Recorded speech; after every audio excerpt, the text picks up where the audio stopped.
ओम गणेशाय नमः। ओम नमः शिवाय। मैं निखिल ज्योतिषाचार्य आप सभी का मेरे चैनल पर पुनः स्वागत करता हूं।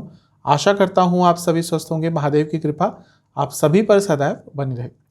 ये वीडियो कुंभ यानी कि एक्वेरियस के लिए बहुत महत्वपूर्ण है, क्योंकि यह वीडियो है सूर्य महाराज के राशि परिवर्तन के बारे में। सूर्य महाराज 17 अगस्त 2023 को अपना राशि परिवर्तन कर रहे हैं और आपके लिए वो आपके 7वें भाव में आकर स्थापित हो जाएंगे। सूर्य ग्रहों के राजा हैं, नवग्रहों के राजा हैं, उनको नवग्रहों के राजा की उपाधि दी गई है। और ये सत्य भी है, ये ठीक भी है, क्योंकि यदि कोई व्यक्ति राजा समान जीवन जीता है तो कहीं ना कहीं उसकी कुंडली में सूर्य का प्रभाव बहुत होता है, सूर्य बहुत स्ट्रांग होते हैं।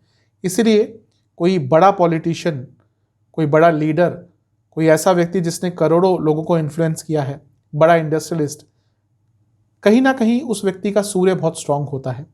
इसलिए सूर्य को ग्रहों का राजा कहा जाता है, क्योंकि सरकार के भी वो कारक हैं। पहले के समय में राजपाट होता था, आज के टाइम में वो सरकारें हैं, तो कहीं ना कहीं सरकार के कारक भी सूर्य ही बनते हैं। सरकारी कार्यों के कारक भी सूर्य बनते हैं। प्रताप के कारक, प्रभाव के कारक, आपकी अथॉरिटी कितनी है, लोग आपकी बात कितना सुनते हैं, और पिता के कारक भी सूर्य हैं। तो कई चीज़ों का कारकत्व तो सूर्य के पास आता है, इसीलिए उनका राशि परिवर्तन महत्वपूर्ण बन जाता है। आपके लिए केंद्र के स्वामी है, इसलिए उनका राशि परिवर्तन आपके लिए और भी महत्वपूर्ण बन जाता है। इसके साथ ही इस बार जब सूर्य महाराज का राशि परिवर्तन हो रहा है, उन पर बहुत सारे ग्रहों का प्रभाव है। बुध के साथ बैठेंगे।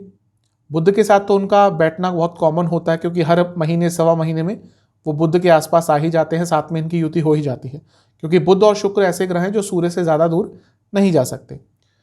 लेकिन महत्वपूर्ण चीज यह है कि शनि और सूर्य का समसप्तक होना, यानी कि पिता और पुत्र का आमना सामना।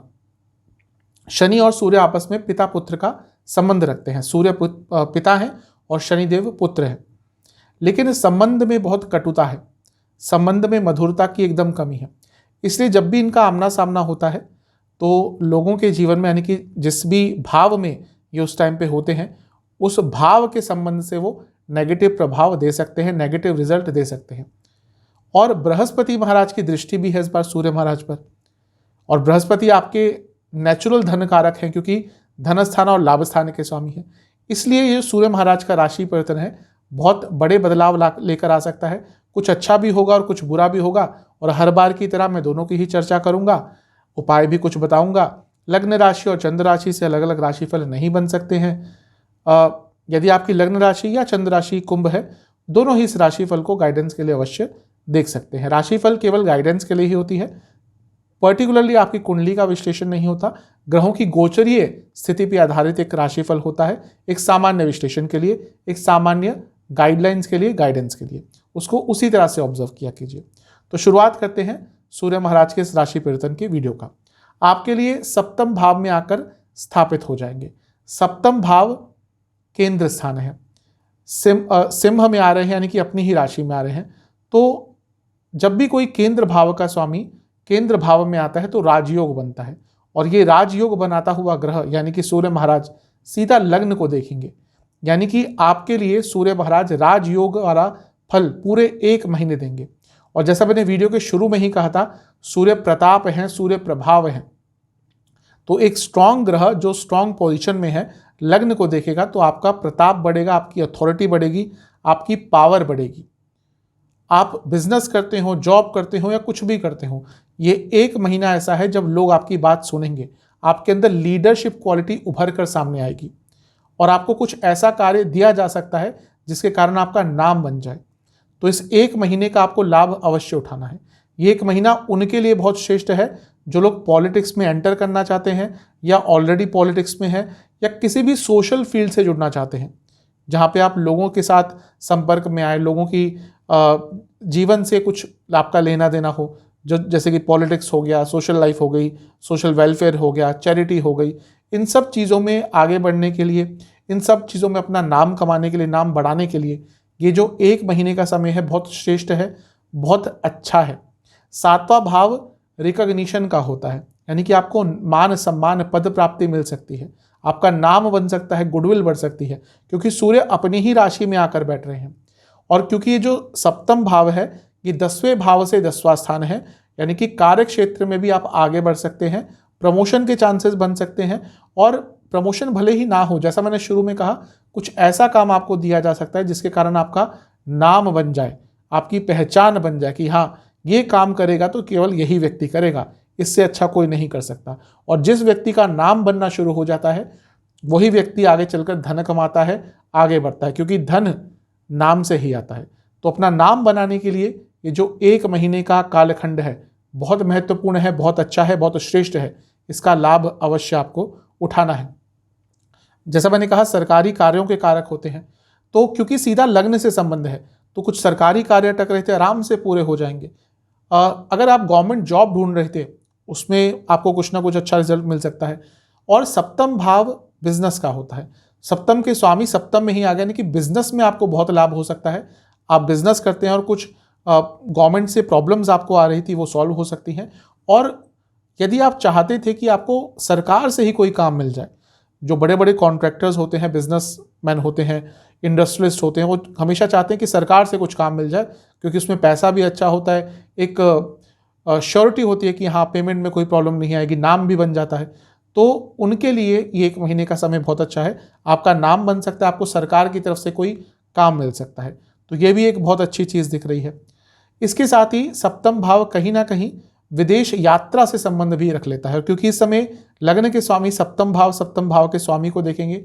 शनिदेव की बात कर रहा हूँ, शनिदेव लग्न के स्वामी के साथ साथ 12वें घर के भी स्वामी हैं। मैं किसी पर्टिकुलर चीज़ के लिए नहीं कह रहा कि हाँ, जॉब के लिए, बिजनेस के लिए, उन लोगों की बात कर रहा हूँ जो विदेश में यात्रा करना चाहते थे। कई लोगों का सपना होता है कि विदेश में यात्रा करें, कि भाई जीवन में एक बार तो कहीं पे विदेश में जाएं, अपने पासपोर्ट पे एक वीज़ा का ठप्पा लगवा लें। तो ऐसे लोगों के लिए बहुत श्रेष्ठ समय, और जो किसी और काम के लिए भी विदेश जाना चाहते थे उनके लिए भी समय बहुत अच्छा है, बहुत श्रेष्ठ है। तो ये सारी अच्छी चीज़ें आपको प्राप्त हो सकती हैं। जैसा मैंने कहा, सूर्य सरकार के कारक है, तो कहीं ना कहीं आपका कोई सरकारी एग्ज़ाम है, क्योंकि सूर्य लग्न को देख रहे हैं, तो कोई आपका सरकारी एग्ज़ाम है तो उसमें भी आप अच्छा करेंगे, उसमें भी आप श्रेष्ठ करेंगे।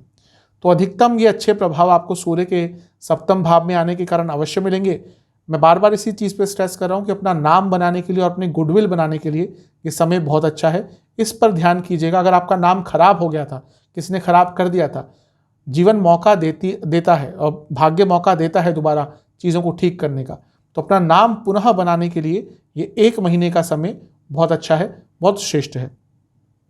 लेकिन सूर्य का सप्तम में आना सबसे नेगेटिव प्रभाव डालता है मैरिड लाइफ पर, स्पेशली जो मिड एज में है कपल्स, कि 5-6 साल हो गए शादी को, फिर कहीं ना कहीं प्रॉब्लम्स आना शुरू हो गई।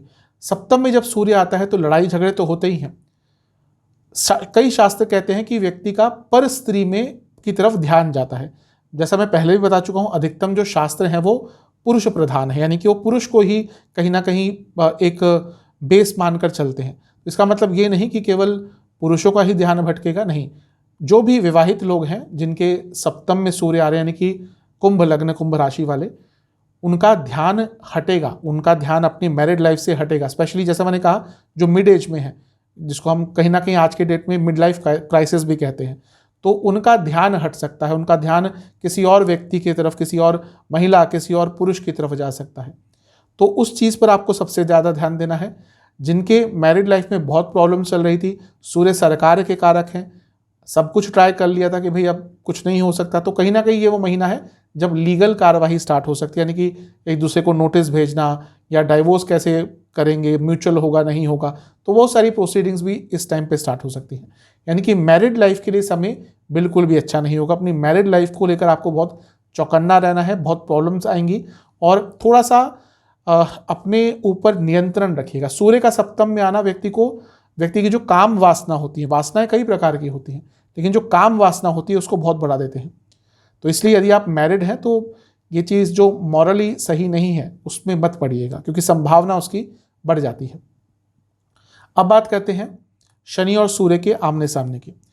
जो पिता पुत्र का ये आमना सामना हो रहा है, यहाँ पे बहुत महत्वपूर्ण 2 भाव आ रहे हैं, एक है लग्न और एक है सप्तम भाव।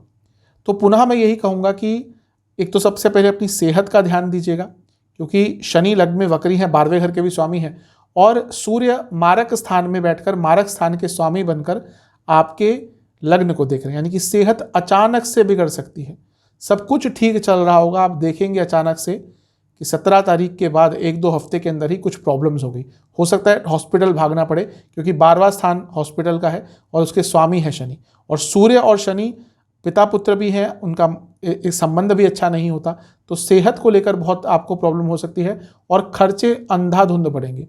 अचानक से आपको समझ ही नहीं आएगा कि कहाँ से खर्चे आ रहे हैं। सब कुछ ठीक चल रहा था, आधा महीना निकल गया, अचानक से ये भी खर्चा, वो भी खर्चा, वो भी खर्चा। तो खर्चों को लेकर थोड़ा सावधान रहेगा। और ये वो समय है जब अपने धोखा देते हैं, निकटतम लोग जिन पे आप अंधा विश्वास करते हैं, वहां से धोखा मिलता है। तो इस चीज को लेकर आपको थोड़ा चौकन्ना रहना है। तो ये थोड़े नेगेटिव पॉइंट्स भी हैं जिनका ध्यान रखिएगा। मैंने बृहस्पति महाराज की बात करी थी। देखिए, बृहस्पति महाराज आपके लिए एक अनकंडीशनल धन कारक है। बहुत विशेष प्रभाव होता है बृहस्पति का कुंभ के लिए। क्यों? क्योंकि धन स्थान के स्वामी और लाभ स्थान के स्वामी हैं, और इस समय वो आपके सप्तम भाव के स्वामी सूर्य को देखेंगे। तो ये चीज साफ बता रही है कि जो लोग बिजनेस करते हैं स्पेशली, उनका पैसा बढ़ेगा। जो लोग जॉब करते हैं उनको भी कुछ अच्छा प्राप्त हो सकता है। और सबसे श्रेष्ठ चीज ये है कि तीसरा भाव जहां बृहस्पति बैठे हैं वो है काम त्रिकोण, और सप्तम भाव जहां सूर्य बैठे हैं वो भी एक काम त्रिकोण का स्थान है। यानी कि आपकी कई इच्छाएं पूरी हो सकती हैं। तो ये एक अच्छी चीज है। एक चीज बताना भूल गया, जिनकी अभी शादी की बातचीत चल रही थी, कि हाँ रिश्ते की बातचीत चल रही थी, ये एक महीना है जहां पे चीजें डिले हो सकती हैं। तो अगर कुछ डिले होता है तो उसको लेकर फ्रस्ट्रेट मत होइएगा, क्योंकि जैसे ही सूर्य फिर सप्तम को छोड़ देंगे तो संभावना है कि जो डिले हो रहा था वो ठीक हो जाएगा। सेहत की मैंने बात करी, थोड़ा ध्यान दीजिएगा। ऑलरेडी यदि आपको कोई क्रॉनिक डिजीज है, कोई लंबी डिजीज है जिसके कारण आप दवाइयाँ खा रहे हैं, बहुत ध्यान दीजिएगा उस डिजीज को लेकर। जो भी डॉक्टर्स ने प्रिकॉशंस बोले हैं, ध्यानपूर्वक उसको फॉलो कीजिएगा। नसों की प्रॉब्लम बहुत तंग करेगी। किडनी की प्रॉब्लम अगर ऑलरेडी है, परेशानी बहुत बढ़ जाएगी। पुरुषों में प्रोस्टेट की प्रॉब्लम तंग कर सकती है, महिलाओं में यूट्रस की प्रॉब्लम तंग कर सकती है, और इसके साथ ही आपको हार्मोनल प्रॉब्लम बहुत तंग करेंगी। और सर से संबंधित प्रॉब्लम, हड्डियों से संबंधित प्रॉब्लम आपको इस एक महीने में बहुत तंग करने वाली है। तो इन सब चीज़ों का ध्यान दीजिएगा। उपाय के स्वरूप में क्या करना है, आपको एक पात्र में जल लेना है, चंदन का पाउडर, चंदन का तेल और जौ के दाने, ये सब आपको मिश्रित करना है, एक द्रव्य बनाना है। इस द्रव्य का आपको सूर्य महाराज को आपको अर्पण करना है इस द्रव्य को। और उसके बाद आपको महामृत्युंजय मंत्र का 108 बार जाप और गायत्री मंत्र का 108 बार जाप करना है। ये उपाय आप कर लेंगे, आपके लिए अधिकतम प्रभाव जो है वो अच्छे ही आएंगे। आशा करता हूँ कि वीडियो आपके काम आएगी। चैनल पर नए हैं, सब्सक्राइब कर लीजिए, वीडियो को लाइक कर लीजिए। मिलता हूँ अगली वीडियो में, तब तक के लिए ओम नमः।